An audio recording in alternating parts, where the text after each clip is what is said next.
the director was insane. He treated me so horribly. He kept me there for 8 hours, the entire session, which is almost unheard of most of the time because it destroys the actor.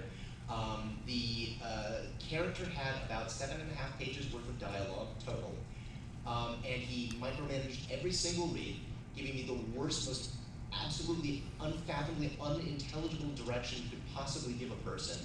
So at some points came in and started giving me acting lessons, and I was so frustrated and insane by the halfway point. I called up my agent and started yelling unintelligibly because I couldn't even properly phrase what was going on and how badly this guy was treating me. And then ultimately after, I'm a trooper, so I was like, well, I'm halfway through, screw it, I'm gonna go and I'm gonna do this whole thing. I stuck through, I did the entire thing, and they replaced me with a celebrity at the end of it. So it was like really horrible. But that is like the absolute worst. Like the second place thing was like way down here in terms of like worst experience ever. Like that one was this insane anomaly that never happens. So that's not common at all. Yes. What would you say we should expect working with somebody who's giving us direction? Any tips for working back and forth and taking criticism, things like that? Working with somebody who's critical of your performance, is that what the question? Yeah, and just sort of, I phrased that badly. What should we expect when we get to the point where we're getting really professional direction from somebody? Oh, okay. Most professional directors who are like really good are actually very nice. They know that actors are all super sensitive people. It's one of the reasons why we're really good at what we do by connecting to characters, because we're all very emotional. So they know, don't yell at the actor, don't scream and make them cry because they won't give you a good performance. You're gonna make things worse. So most of the time they're gonna tell you, that was amazing, oh, you're so terrific, just do it one more time, just make this little tiny tweak. It's most of them are actually very nice people.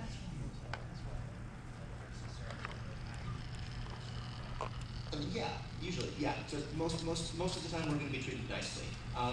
The harshest criticism is going to be just simply blunt direction, which is, hang on, stop right there. I need you to pitch this up here, pitch this down here. I need you to hit this word. It's going to be very technical stuff. There's one director out there, I won't mention their name because I don't want anybody to think they're a bad person, but they're very controlling. They have a specific read in mind, and they do not want to hear what your idea is. They're like, I know what I want, give this to me, that's it. And only until you prove to them that you can take their direction really well and show them that you're a good actor, then they start kind of easing off on that and go, all right, show me what you got, let me hear what you have to say. But sometimes when you're in that kind of position, you're in a time crunch, and you're like, look, I need a specific performance, I know what I want, give this to me, we don't have time to screw around. So other times, you have all the time in the world, and they're like really collaborative. I worked on a project, several projects actually, that are anime, with a voice director named Alex Von David. Alex has a lot of ideas and tons of direction. And at first, it drove me crazy. But then what I realized was that he was actually super highly collaborative and just wanted to know what I thought of the character. So I went in there thinking like, it's some guy, I'm gonna be done in like 20 minutes. I watched the episode of this show, he barely talks, this won't take long. They booked me for 3 hours? Why? This won't take, and he was asking me like, what do you think this character would say about this? How do you think they'd feel about this? And I was like, don't you know this? Come on. And it finally dawned on me, like, no, he just really cares and he really wants to work with real actors. And so once I started working with him instead of just being frustrated, it became a lot better. Now he's like one of my favorite directors to work with. So everybody has their own style, but I wouldn't sweat that too much. The only type of direction that you should be afraid of is stuff like where the director just says, do it again, just give it to me again, and yeah, you know what to do. That's always the worst because it's like, I can't read your mind, buddy. What do you want? So yeah, when there's not a director, that's usually the hardest part. Real directors will usually find that happy middle ground where they'll give you direction, but they'll also hear what you have to say, and it's kind of a collaborative project. Yes? What's the typical takeaway from the job, let's say, like a whole season of anime, depending on the role? I'm guessing, some actors get paid more and some get paid less. But like for you, for example, what's your typical takeaway? Takeaway like financially? Yeah. Okay, so for anime, basically for all of the jobs, the way things work is technically we're kind of independent contractors, and technically we're not. So depending on how you interpret the law, we either should totally be considered employees, or we should be considered independent contractors. But as our job exists, the way it works is we have more of an independent contractor-like structure to it. So what that means is basically a plumber is an independent contractor. Well, a plumber has tons and tons and tons and tons and tons and tons and tons of possible employers, right? Everybody needs a plumber at some point. My sink is clogged, my toilet won't work, etc. So they have a wide variety. They can basically charge whatever they would like to charge. If I think I'm a really awesome plumber, and I'm going to say I charge $100 to fix your sink, I can probably get that. And if you don't like it, and you're like, well, that's too expensive, I can say, all right, we'll see you. I'm going to go to somebody who will pay that. Whatever. It's not a big deal. Acting-wise, we have way fewer employers. It's mostly major studios that will hire us, and so because of that, all the actors get together and we all say, all right, what are we going to work for? What do we all agree is a fair rate to work for, and let's not accept anything less than this. So for non-union stuff, this requires a ton of organization. It's everybody literally getting together in somebody's living room, sitting down and saying, what do you guys think about this? All right, let's spread that around. Let's only ask for this. If there's a union, that means there's a contract, and that means that's what everybody works for at bare minimum. You can ask for more, but most of the time, you're going to be working for what's called scale. Scale is the union's idea of minimum wage depending on the job. So for anime, union scale is $64 an hour with a 2-hour minimum. For non-union, it's actually a little bit higher. It's $75 an hour with a 2-hour minimum. So that means if I go into a booth and I work for 2 minutes, I'm going to get, for a non-union job, $150.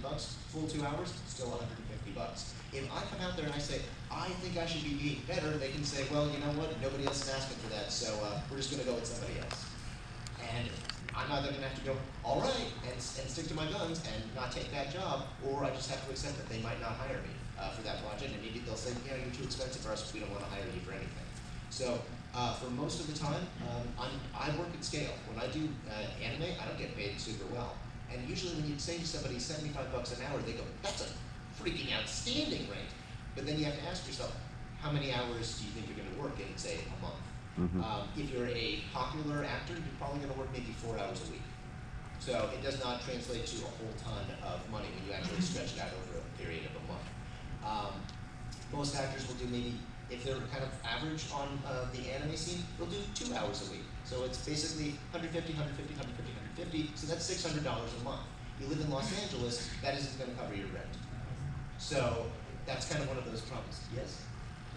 I hate to cut it short because we are at our time. We're at our time. So we wouldn't be able to take any more questions, but I wanted to provide just one, I can ask one question. Yes. So that way you have an opportunity to wrap it all up.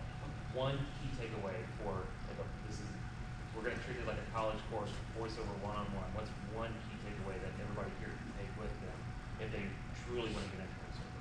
If you truly want to get into voiceover, this has to be your passion.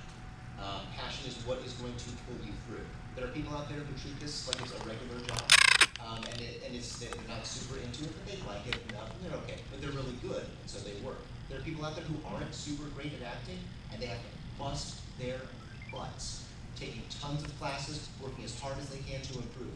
And if you don't have that stamina, you're going to wind up tanking. So your job is to be passionate as all heck, and make sure that this is something you really want to do, and you're really willing to dedicate that time to it. That's probably the number one thing you're going to do. Awesome. Thank you, Ben. I appreciate your time.